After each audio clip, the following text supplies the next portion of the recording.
Alright mga idol, magandang araw sa ating lahat at kumusta naman ang Pilipinas? Pag-usapan natin yan mga idol. At yun na nga mga idol, may bagong latest update kay latest interview regarding kay BP Sara. Andun siya sa The Hague, Netherlands. Ito mga idol, panoorin nyo. 15 minutes itong video na to pero hindi natin siya mapiplay ng buo dahil magka-copyright. So gagawin natin every 3 minutes mo ikakat natin. Panoorin nyo mga idol. Grabe sila ka-stress, ikaw anak ka mo, normal lang kaayo. Muna sila, di nila kaya imong powers. VP Inday, yes, magandang hapon po sa inyo. Ang pinakamamahal na Vice President Inday Sara Duterte. Welcome back to the Netherlands. Kamusta po kayo, ma'am? Okay lang man. Dumating kami no Sunday. Yes, kahapon. And okay naman yung flight. Medyo nakakapagod lang talaga yung biyahe kasi it's 16 hours na total flight time. Hi! How are you? Yes. So, ma'am, kamusta po ang aming pinakamamahal na inyong ama, dating Pangulong Rodrigo Duterte?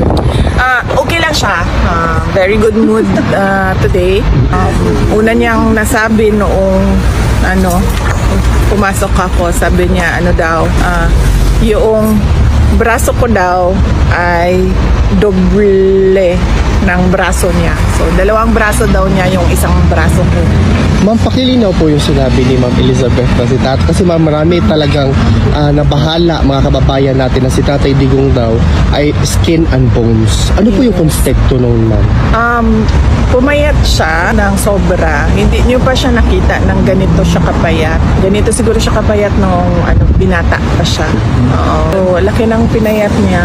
So, kung ito yung braso ko, doble ma. So, doble is lahati nito. Lahati na lang nito ang braso niya.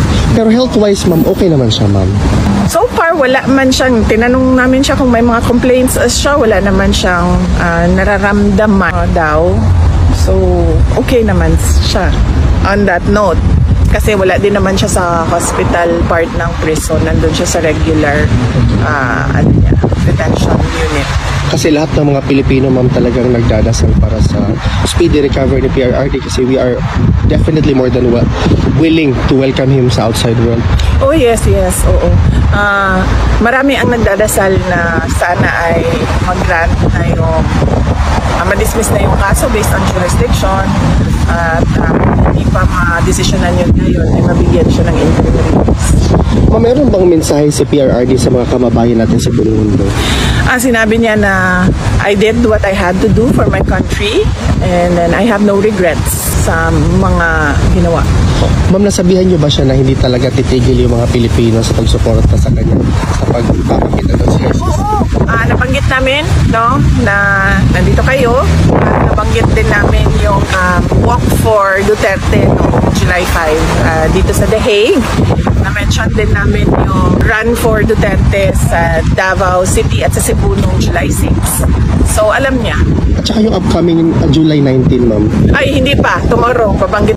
So ayun na nga mga idol, kailangan natin siyang ikat dahil magkakaroon ng problema yung video natin habang pag mahaba yung video yung tuloy-tuloy. Kailangan natin siyang putulin, kaya pasensya na kayo. Ito, karugtong mga idol, panoorin niyo. Banggitin ko sa kanya yung July 19 at nabanggit ko din sa kanya na merong nagbigay ng perpetual mass sa kanya. So araw-araw merong nagdadasal para sa kanya. Ma'am, meron po kayong message sa lahat ng mga kababayan natin sumusuporta? Unang-una, syempre ang mensahe ng pagpapasalamat. So lagi paulit-ulit yung pagpapasalamat namin ating mga kababayan sa buong mundo sa pagpapakita nila ng suporta at pagmamahal kay dating Pangulong Rodrigo Duterte at naiintindihan namin yung pag-aalala nila dahil yun din yung pag-aalala namin dahil sa kanyang edad, dahil sa kanyang health at naiintindihan din namin yung frustration nila sa kaso na ito dahil wala naman talagang basihan yung kaso, kaya sana ay ma-dismiss na siya doon sa petition sa jurisdiction. Ma'am, on another note, ano po yung opinion nyo sa sinabi ni Senator Zubiri na yung impeachment complaint against you is a witchcraft, witch hunt pala? No? Because you're a diamond, ma'am. It's just nag-bounce back lang sa ilaha, ma'am. Correct. Dili po nalayo ng witchcraft na ba? Doon na ako niabot na gid sila sa witchcraft sa ilaha koan. Sa ilahang kagustuhan na Ma-impeach ka, ma'am. yes, matanggal ko sa pwesto at I'll be out of their way. Wala po ang witch hunt, well, obvious naman na, no? Makita ninyo ito. Unang-una, makikita ninyo nung budget hearing last year, no? Na ang lahat ng tanong nila ay tungkol confidential funds lang. Meron lang silang inutusan na magtanong konti about sa budget proposal ng OVP na wala namang confidential funds, pero lahat ng tanong nakikita nyo, nagbabasa sila ng script at lahat yon confidential funds dahil doon nila kinukuha yung information nila na pang-atake, at ngayon nalaman natin doon din pala nila kukunin yung information nila para sa impeachment. At kung maalala ninyo, ang presiding member ng House noon ay si Congresswoman Stella Kimbo, at sinabi niya talaga on record na let's stick to our plan. Klaro yun. Ang sunod doon, kung nakikita ninyo, ay yung pagkuha nila sa confidential records, no? Sa Commission on Audit.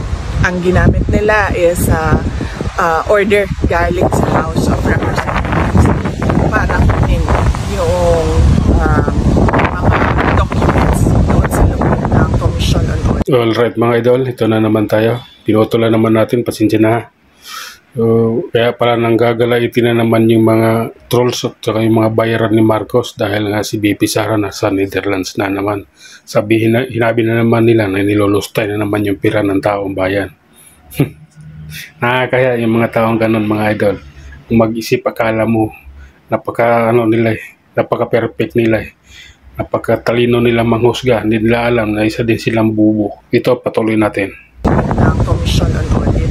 At nagbukas pa sila ng hearing na para mabigyan ng semblance ko, no, ng legitimacy yung ginawa nilang illegal na pagkuha ng mga documents sa Commission on Audit. At nakita ninyo, nung wala na silang maitanong, dahil wala ka namang makikitang pagkakamali sa mga ginawa, ay lumipat na sila doon sa impeachment puno. At nakita ninyo doon sa impeachment puno nila, nakaapat sila na articles of impeachment dahil hindi nila talaga magawang mabuo ng isang complaint na makatotohanan at meron talagang mga credible na evidence. So, hindi na yan siya lingid sa kaalaman ng karamihan ng ating mga kababayan. Kita nila kung ano nangyari.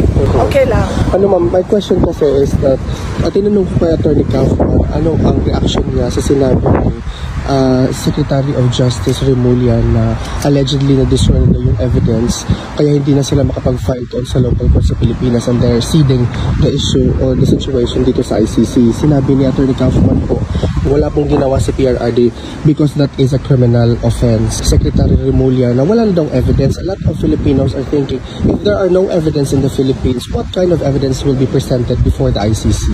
Gawa-gawa talaga na ebidensya. At yung ibang ebidensya nila, meron din tayong ebidensya na kinuha yon by force or intimidation or harassment of individuals. So, makikita din natin yun soon, very soon. Of course not, no, SONA for me. Kasi confirm na yung ano natin, Korea natin na Filipino community natin. Bukod po dito sa The Hague, do you intend to visit other places in your district? Wala po. Dito lang kami sa Hague sa duration ng duty ko. So July, ano ba ako? Kailan ako dumating? July 5 hanggang July 23 yung sa akin. And then darating sa susunod si Hanilet. So actually, dito po kayo sa SONA, no? Out of the country. Hindi. Oo, kasi July 23 ako alis ng Hague. So dito lang kami and kasi inaano namin yung 4 days a week na kasi yung bisita. So, minamaximize namin yung grant ng detention unit na 4 times a week pwede bisita. Your reaction po na gobyerno ng Pilipinas ang gagastos para sa 4 na witnesses by way of cooperating with the ICC? Well, nakakalungkot. Oops, ito na naman tayo mga idol. Sa biyahe na naman ulit tayo. Pagka tayo dito ng Guadalupe. Yun na nga mga idol, pinutulan naman natin ulit. Pasensya na. Ito tuloy natin. Dahil unang-una, sinasabi nila walang ebidensya, pero meron sila ngayong witnesses na kaya naman nila pala bayaran yung pagbabiyahe. Pero nakakalungkot kasi sobrang bagal ng galaw nila para sa ating mga kababayan na naiipit sa kaguluhan sa Iran at sa Israel. Kaya kaya nakikita natin at nakikita ng taong bayan nasaan ba talaga yung priorities ng administration na ito. Apparently puro politika lang yung paninira sa politika lang yung kanilang prioridad at hindi yung mga mamamayan. Ma'am, on a different parang susundan ko yung question, ma'am, by the way. Sinabi po ni President President Marcos na i-stop na daw po natin yung pamumulitika at it's now time for us to work. Siguro tumingin siya sa salamin, no? Pag sinasabi niya yung stop na ang pamumulitika kasi sila yung namumulitika. Ang ginagawa lang namin lahat ay sumasagot kami, di ba? Attorney Harry Roque, ikaw isang biktima ka din. Dahil you are known to be an ally and a very close lawyer of President Duterte. So, wala naman kaming ginagawang atake. Ang sa amin lahat ay sagot at depensa. So, sila ang tumigil at sila yung nasa administrasyon, sila yung tumigil at sila yung tumutok sa kung ano yung dapat na ibigay para sa taong bayan. Yung special affirmative defenses po sa impeachment na yung hindi pwede mag-carry over at saka barred na impeachment complaint. How confident are you that the Senate will solve that first before hearing the individual articles of impeachment? Paniwala ko naman, madami sa kanila ang abogado doon and syempre yung iba are supported by lawyers as well. Unahin muna nila yun pagdesisyon doon sa question ng validity ng complaint and yung crossover ng trial from the 19th to the 20th Congress. Yung notice of disallowance po sa 4th quarter ng confidential fund na pending appeal, wala pa pong resolution ng appeal nila ron? Wala pa kaming i-check ko sa Office of the Vice President. Thank you, ma'am. Okay. Well, I'm sure you've answered it already, but Tatay Digong, how is he? So si PRD, kanina ipa-expound kung ano yung skin and bones. Payat siya at sobrang payat niya na hindi nyo pa siya nakita na ganito kapayat. Siguro nakita ko siyang ganito kapayat nung binata pa siya. At ayun na nga mga idol, confirm na pumayat na si Tatay Digong. Hindi na siya katulad ng dati. Ang laki ng binaba ng timbang niya. Lalo nang lumit na yung katawan niya dahil sa hindi traditional Filipino food yung kanyang pagkain doon. Kaya siya nag-iiba yung katawan niya. Siyempre iba yung pagkain doon sa lugar na yon. Kaya kawawa siya ngayon sa panahon na ito. Binata pa siya and sa photo, nung binata pa siya, yung kanyang braso ay kalahati lang ng braso ko. So, ganyan siya kapayat. But, para sa akin lang he looks good na payat siya. Kesa sa yung, malaki at siya. Tapos, parang unhealthy tingnan at mukhang nakakatakot para sa kanyang heart. So, I like him this way. Medyo slim. Pero nabanggit nyo yung baho sa kanya na naaabalin at mga supporters niya. Oo, nabanggit ko din na yun sa kanya. Sabi ko nga kanina, naiintindihan namin yung concern Because ang ano nga is yung pagpayat niya ay hindi naman niya kagustuhan dahil talaga yon sa appetite, loss of appetite niya, no. Siguro sa mga pangyayari, and of course siguro kasi hindi traditional Filipino food yung ano niya, nakasanayan, yung mga pagkaing Pilipino na nakasanayan niya, hindi yung yun ang meron dito para sa kanya ngayon. At one more last question po, Pisa. Nabalitaan niyo po ba yung unity walk namin ng July 5? Yes, oo. Nakita ko din yung videos. Nabanggit ko din. 7 kilometers. Nabanggit ko din kay dating Pangulong Duterte yung Unity Walk July 5 dito sa The Hague. At nabanggit ko din yung Run for Duterte, yung fun run sa Davao City at sa Cebu nung July 6. So nabanggit kasi yon sa kanya. And alam din po niya sa 19. Sa 19, bukas ko babanggitin na sa kanya, nakalimutan ko kanina kasi nag-updating lang ako kung anong mga nangyari. So mag-update ako kung ano yung mga future na mangyayari bukas. Thank you, VP. Thank you, ma'am. Salamat. Thank you. Ma'am, mas maaga. At ayun na mga idol, napanood natin ng buo yung video, yung interview ni VP Sara Duterte doon sa The Hague, Netherlands. At ang masasabi ko lang mga idol, bilisan nila ang kanilang pagpadala ng witness doon. Bilisan nila ni Marcos yung pagpadala ng witness doon, nang sa ganon mag-uumpisa na yung hearing, kasi ilang buwan na yun nandoon yung matanda, hindi pa nag-hearing hanggang ngayon. Kailangan yung witness nila dalhin nila doon. Di ba sabi nila yung EJK 30,000 yung napatay. Di 30,000 yung dalhin nilang doon. Tawag dito testigo.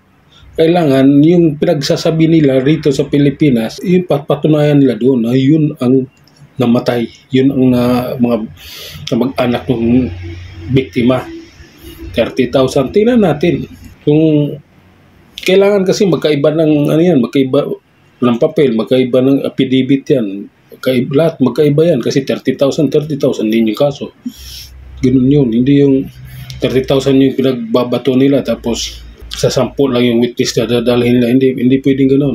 Kailangan 30,000 din. Nang sa ganun ay matapos na yung matanda doon sa matapos na yung paghihirap ng matanda doon. Kailangan matapos na yung kaso, mag-hearing na sila. September pa mag-hearing. Kailan pa yun? Ang tagal-tagal pa. Yun lang mga idol. Hanggang sa muli. Maraming salamat.